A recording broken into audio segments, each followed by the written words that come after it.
जैन साथियों, आपका अपने यूट्यूब चैनल में हार्दिक स्वागत है। साथियों, आज हम आगामी राष्ट्रीय मींस कम मेरिटशिप एग्जाम को लेकर जो महत्वपूर्ण प्रश्न हैं उन पर चर्चा करेंगे। इस भाग में हम शैक्षिक योग्यता के अंतर्गत जो विज्ञान विषय के प्रश्न हैं उनको जानेंगे और जानेंगे कि परीक्षा में किस प्रकार के सवाल पूछे जाते हैं और उनके सही उत्तर क्या हैं। तो आइए साथियों देखते हैं शैक्षिक योग्यता के महत्वपूर्ण प्रश्न और उनके सही उत्तर। साथियों, शैक्षिक योग्यता के अंतर्गत विज्ञान विषय का पहला प्रश्न है कि घास में एक विशेष प्रकार का कार्बोहाइड्रेट पाया जाता है जिसे मानव द्वारा नहीं पचाया जा सकता। वह किस प्रकार का कार्बोहाइड्रेट होता है? तो इसका सही उत्तर है ऑप्शन दूसरा, सेलुलोज। सेलुलोज जो है मानव द्वारा नहीं पचाया जा सकता, इसका पाचन केवल जानवर कर सकते हैं। अगला प्रश्न है, लाइकेन में इनके बीच सहजीवी संबंध होता है। तो इसका सही उत्तर है शैवाल और कवक के बीच। अगला प्रश्न है, इनमें से ध्वनि की गति अधिकतम किसमें होती है? तो इसका सही उत्तर है ऑप्शन तीसरा, ठोस में। और कई बार परीक्षा में पूछा जाता है कि ध्वनि इनमें से किसमें गति कर सकती है, किसमें नहीं कर सकती है। तो जो ध्वनि होती है वह ठोस, द्रव, गैस तीनों में गति कर सकती है, केवल निर्वात में गति नहीं कर सकती है। और जो ध्वनि होती है उसकी तीव्रता को डेसिबल में मापा जाता है, कई बार परीक्षा में पूछा जा चुका है। अगला प्रश्न है, विद्युत धारा को किसमें मापा जाता है? तो विद्युत धारा को जो है एम्पियर में मापा जाता है। अभी हमने आपको बतलाया कि जो डेसिबल होता है उसको जो है ध्वनि को डेसिबल में मापा जाता है। अगला प्रश्न है, साधारण मानों में गुणसूत्रों की संख्या कितनी होती है? तो ये होती है 46, अर्थात 23 जोड़ी। कई जगह ये लिखा रहता है कि 23 जोड़ी होता है, मतलब जोड़े में होता 23 जोड़ी। तो कुल गुणसूत्र होते हैं 46। जो महिला होती है उसमें एक्स और एक्स गुणसूत्र पाए जाते हैं, महिला में एक्स एक्स पाए जाते हैं। जो पुरुष होता है उसमें एक्स और वाई गुणसूत्र पाए जाते हैं। बालक का होना मतलब बच्चे का बालक होना, लड़का होना किस पर डिपेंड करता है? उसके पिता पर, ना कि माता पर। तो इसका सही उत्तर है ऑप्शन दूसरा, कई बार परीक्षा में पूछा जा चुका है।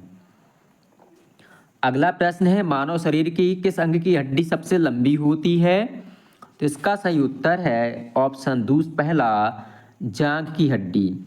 जबकि जो कान की हड्डी होती है मानव शरीर की सबसे छोटी हड्डी कहलाती है। अगला प्रश्न है, उदासीनीकरण क्रिया में क्या बनता है? तो उदासीनीकरण क्रिया में जो है लवण और जल बनता है। अगला प्रश्न है, ऊर्जा का नवीनीकरण स्रोत क्या है? नवीनीकृत स्रोत क्या है? तो ये जो है वायु है। अगला प्रश्न है, नाइट्रिक अम्ल का सूत्र क्या होता है? तो इसका सूत्र होता है HNO3। अगला प्रश्न है, जो एंटीबायोटिक है किसके द्वारा खोजी गई थी? तो इसका सही उत्तर है अलेक्जेंडर फ्लेमिंग द्वारा। अगला प्रश्न है, सोडियम और पोटेशियम धातु जो बहुत अधिक अभिक्रियाशील होती हैं उनको कहाँ रखा जाता है? तो इनको जो है मिट्टी के तेल में रखा जाता है। अगला प्रश्न है, दूध में कौन सा अम्ल पाया जाता है? तो दूध में जो है लैक्टिक अम्ल पाया जाता है। और जो एसिटिक अम्ल है ये सिरका में पाया जाता है। जो हाइड्रोक्लोरिक अम्ल है ये अमाशा वगैरह में पाया जाता है। और जो चींटी का डंक होता है उसमें जो है फार्मिक अम्ल पाया जाता है।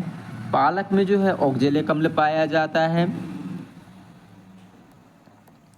अगला प्रश्न है, निम्न में से किसका सर्वाधिक ऊष्मीय मान या कैलोरी मान होता है? तो जो हाइड्रोजन होता है उसका ऊष्मीय मान सबसे ज़्यादा होता है। अगला प्रश्न है, मासिक धर्म से पीड़ित लड़कियों को इससे भरपूर भोजन करने की सलाह दी जाती है। इसका सही उत्तर है लोह तत्व और कैल्शियम से। अगला प्रश्न है जिंक किसका ऑक्साइड है?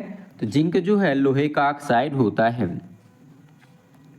अगला प्रश्न है जो धातु का ऑक्साइड होती है इसकी प्रकृति कैसी होती है? तो इसकी प्रकृति जो है क्षारीय होती है। अगला प्रश्न है इंद्रधनुष स्पेक्ट्रम का एक उदाहरण है जो इसके द्वारा उत्पन्न होता है। इसका सही उत्तर है प्रकाश के विक्षेपण द्वारा। अगला प्रश्न है त्वरण जो है किस प्रकार की राशि होती है? तो त्वरण जो है एक सदिश राशि होती है। अगला प्रश्न है थर्मोस्टेटिक प्लास्टिक किसका उदाहरण है? ये प्रश्न परीक्षा में कई बार पूछा जा चुका है। तो ये बैकेलेट का उदाहरण है। जो बिजली के बोर्ड वगैरह हैं, टीवी के कवर वगैरह हैं, मतलब ये सब हार्ड प्लास्टिक जो होगा, कठोर प्लास्टिक, इसी से बनते हैं।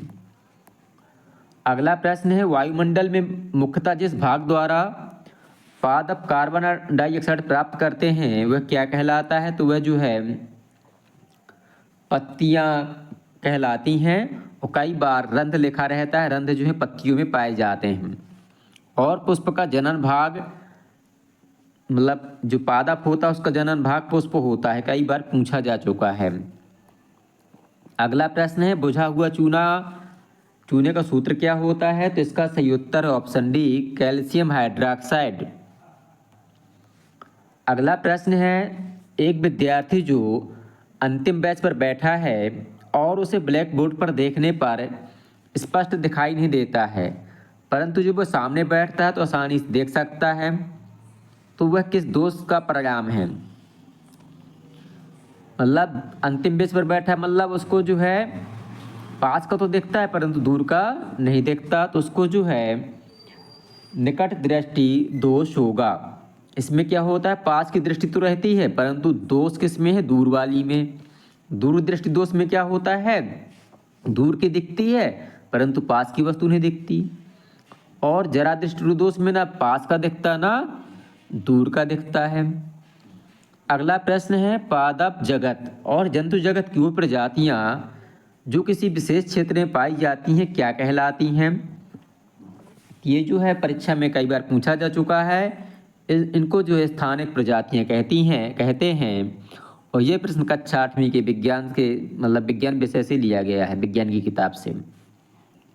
अगला प्रश्न है कौन सी गैसें अम्ल वर्षा के लिए जिम्मेदार हैं? जिसका सही उत्तर है सल्फर डाइऑक्साइड और नाइट्रोजन ऑक्साइड। ये जो है अम्ल वर्षा के लिए जिम्मेदार हैं। और जो संगमरमर होता है तो अम्ल वर्षा को संगमरमर का कैंसर कहा जाता है। अगला प्रश्न है नियत चाल से गति करने वाली वस्तु का समय दूरी ग्राफ कैसा होता है? तो इसका सही उत्तर है सरल रेखी होता है। अगला प्रश्न है भूकंप की तीव्रता किस पर मापी जाती है? यह प्रश्न परीक्षा में कई बार पूछा जा चुका है। इसका सही उत्तर है रिक्टर पैमाने पर।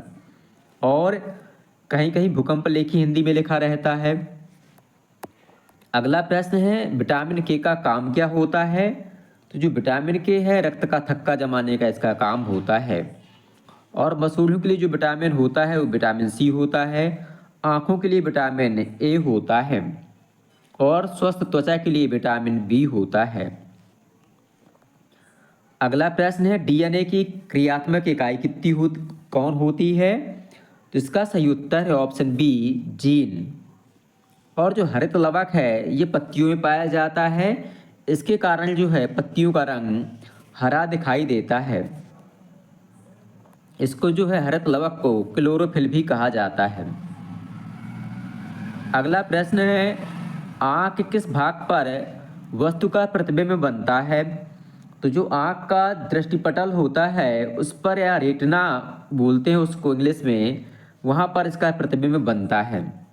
और आइरिस से जो है हम प्रकाश को कम या ज़्यादा मतलब इसके सुपोल लेते हैं, आँख में कम प्रकाश जाए कि ज़्यादा। अगला प्रश्न है इनमें से क्या गैर संपर्क बल का उदाहरण है? अर्थात संपर्क में कौन सा बल मतलब ऐसा है जिसमें हमें आपस में छूते नहीं है बल लग जाता है? तो एक दिया है मांसपेशी बल, मांसपेशी बल को पेशी बल भी कहीं कहीं लिखा रहता है, जैसे हम कहीं हाथ से धक्का देते हैं या बैलगाड़ी खींचते हैं तो वहाँ पर मांसपेशी बल लगता है। और जो घर्षण बल है ये भी संपर्क बल है। जैसे मान लो कोई वस्तु रखी है, इसको हमें खिसकाना है तो छुएंगे उसको, तब जब तक छुएंगे नहीं, खिसकाएंगे नहीं, तब तक उसमें बल नहीं लगेगा। परंतु जो गुरुत्वाकर्षण बल होता है ये गैर संपर्क बल होता है। मतलब जैसे पृथ्वी है, कोई वस्तु मान लो ऊपर से फेंके तो नीचे की तरफ आएगी, तो उसमें संपर्क नहीं है, मतलब छू नहीं रही, फिर भी नीचे की तरफ आएगी। इसी प्रकार से जो चुंबकीय बल होता है, चुंबक रखी है कहीं और लोहे की वस्तुओं को आकर्षित करेगी वो, तो चुंबक मान लो यहाँ रखी है और लोहा यहाँ पर है तो आकर्षित करेगी, तो ये गैर संपर्क बल है। तो जो गुरुत्वाकर्षण बल है और चुंबकीय बल है ये गैर संपर्क बल होते हैं। और जो मांसपेशी बल हैं और घर्षण बल हैं ये जो है संपर्क बल के उदाहरण होते हैं। तो इस प्रकार से साथियों विज्ञान विषय के ये प्रश्न पूरे होते हैं। इनसे परीक्षा में सवाल पूछे जाने की संभावनाएं अत्यधिक हैं। आप इन प्रश्नों को नोट कर लें और एक बार अच्छे से पढ़ लें। आपको वीडियो पसंद आए तो वीडियो को लाइक करें, अपने साथियों के साथ शेयर करें और हमारे चैनल को सब्सक्राइब करना तो बिल्कुल भी ना भूलें, ताकि आगे आने वाला वीडियो आपको समय से मिल सके। बहुत बहुत धन्यवाद।